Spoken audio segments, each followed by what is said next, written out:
ভাই free energy কি আসলে সম্ভব? জি ভাই, ফ্রি এনার্জি আসলে সম্ভব। কারণ এই যে সূর্যের আলো, পানির স্রোত, মাটির নিচে যে কয়লা, ইউরেনিয়াম, আপনি যাই আছে সবই কিন্তু ফ্রি। এটার জন্য আল্লাহ আপনার কাছে কোনো টাকা পয়সা চাইতেছে না যে আমার টাকা দাও তারপরে এগুলো ব্যবহার করো। তার মানে এগুলো সবই ফ্রি। কিন্তু তারপর আমরা কারেন্ট বিল কেন দেই? ধরেন একটা পুকুর আছে, সেই পুকুর ভর্তি শুধু মধু। এখন আপনাকে বলা হলো যে এই মধু আপনি যত খুশি নিতে পারবেন। তো আপনি এটা কিভাবে নিয়ে আসবেন? আপনি হয় একটা বালতি করে এই মধুগুলো নিয়ে আসতে হবে, হাতে করে আর কতখানি আনবেন? তো ওই বালতিটা কিনতে হচ্ছে আপনাকে।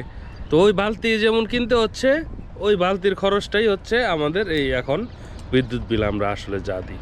তাহলে চিন্তা করেন, যদি এনার্জি আমাদের বানাইতে হইতো তাহলে কত খরচ যেত। আমার কাছে কয়েকটা এআই দিয়ে বানানো নোবেল প্রাইজ আছে, যেগুলো আমি বর্তমান যুগের বিজ্ঞানীদেরকে দিতে চাই, যারা কিনা অসংখ্য রকম ভুয়া ভিডিও বানায়া ইউটিউবে লাখ লাখ ভিউ কামাই ফেলছে ফ্রি এনার্জি নিয়ে ভিডিও বানাইছে। ওদেরকে আসলে প্রত্যেকে একটা করে বিজ্ঞানী তকমা দেওয়া উচিত, ভুয়া বিজ্ঞানী তকমা। আমি 100% গ্যারান্টি দিয়ে বলতে পারি যে ফ্রি এনার্জি নিয়ে আপনি ইউটিউবে বা যে কোনো ফেসবুকে যত ভিডিও দেখেন সব ফেক, একটাও রিয়েল না। এটা সম্ভবই না। আপনি একটা পানির বোতল, এটা আপনি যতই ঝাঁকাঝাঁকি করেন, সেখানে যদি 1 লিটার পানি থাকে, আপনি 100 বছর ঝাঁকাঝাঁকি করলে এখান থেকে একটুও বাড়বে না। বাড়বে কি? হয়তো কমতে পারে, কিন্তু বাড়বে না। তো ফ্রি এনার্জিটা হচ্ছে এরকম জিনিস যে ধান ভাঙানোর মেশিনে আপনি উপরের থেকে ধান না দিয়ে নিচে থেকে চাল আশা করতেছেন। এটা কি সম্ভব? যদি এটাও সম্ভব না হয়, তাহলে ফ্রি এনার্জি কোনোদিন সম্ভব না। পপুলার ফ্রি এনার্জির কনসেপ্টগুলোর মধ্যে হচ্ছে যে 2টা মোটর নেওয়া, যে একটা মোটর 5 ওয়াটের হবে, আর একটা মোটর একটু বড় হবে 10 ওয়াটের, বা জেনারেটর এটা 10 ওয়াটের হবে। তো 5 ওয়াটের মোটরটা 10 ওয়াটের জেনারেটরকে ঘুরাইতে থাকবে। প্রথমে আপনি একটা ব্যাটারি দিয়ে দিবেন, যে কিনা প্রথমে ইনিশিয়ালাইজিংয়ের জন্য একটু ঘুরাবে। তো যখন ঘুরতে শুরু করবে, 10 ওয়াটের জেনারেটর থেকে 10 ওয়াট বিদ্যুৎ উৎপন্ন হবে। তো তাহলে হইল কি, 10 ওয়াট থেকে আপনি 5 ওয়াট ইউজ করবেন এই মোটরকে ঘোরানোর কাজে, আর বাকি 5 ওয়াট আপনি অন্য কোনো জায়গায় ব্যবহার করবেন। তো এটাই তো মূলত ফ্রি এনার্জির কনসেপ্ট। আসলে কি হবে?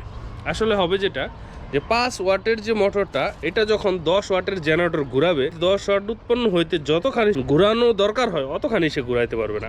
সে 5 ওয়াট দিয়ে যতখানি পারবে ততখানি ঘুরাইতে পারবে। অর্থাৎ সে 5 ওয়াট ইউজ করে যতখানি ঘুরবে, যে 10 ওয়াটের মোটরটা যতখানি ঘুরাবে, ওইখান থেকে অ্যাকচুয়ালি 5 ওয়াটই উৎপন্ন হবে, যদি আমরা আইডিয়াল বিবেচনা করি। কিন্তু বাস্তবে হয় কি, বাস্তবে আরও কিছু শক্তি খরচ হয়। মোটরটা ঘুরতেছে, ওটার ঘর্ষণে আমি 5 ওয়াট ইনপুট দিছি, কিন্তু মোটরটা ঘর্ষণের কারণে কিছু এখানে নষ্ট হচ্ছে, কিছু তাপমাত্রা উৎপাদন হচ্ছে, কিছু core loss, copper loss, hysteresis loss, এগুলো বিভিন্ন রকম লসের কারণে ধরেন এখান থেকে 5 ওয়াট মোটরটা নিজেই 5 ওয়াট খেয়ে 5 ওয়াট আউটপুট দিতে পারতেছে না, মানে 5 ওয়াটের পরিমাণ ঘুরাইতে পারতেছে না। তো সে কীভাবে অন্যজনের 10 ওয়াট উৎপাদনে সহায়তা করবে? আচ্ছা, যাই হোক। তো এবার 10 ওয়াটের মোটরটা যখন ঢুকতেছে পাওয়ারটা, তো সে আবার ওইখানে কিছু লস হচ্ছে। তো সার্বিকভাবে হচ্ছে কি, 5 ওয়াটের মোটর আপনি 10 ওয়াটের জেনারেটর যতই ঘোরানোর চেষ্টা করেন, ওটা 10 ওয়াট পাওয়ার দিবে না, ওটা কমবে, কিন্তু কোনোভাবে এটা বাড়বে না। তো এটাই হচ্ছে বিষয়। তো যারা এখানে ইউটিউবে বা বিভিন্ন জায়গায় দেখেন যে না অনবরত ঘুরতে আছে, তারা 100% ধরে নেবেন যে এটার ভিতরে আসলে অন্য হিডেন কোনো ব্যাটারি বা পাওয়ার সাপ্লাই আছে। দ্বিতীয় আরেকটা জিনিস আমরা দেখি যে স্প্রিং সিস্টেম। 2টা স্প্রিং থাকে, একটা টান দিয়ে ছেড়ে দেয়, সেই প্রেসারে আরেকটা টান দেয়, এভাবে ঘুরতে থাকে। তো এটাও আসলে একটা ভুয়া জিনিস।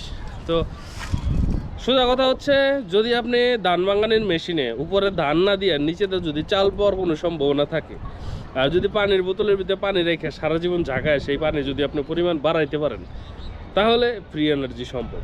আর যদি না পারেন, তাহলে ফ্রি এনার্জি সম্ভব না।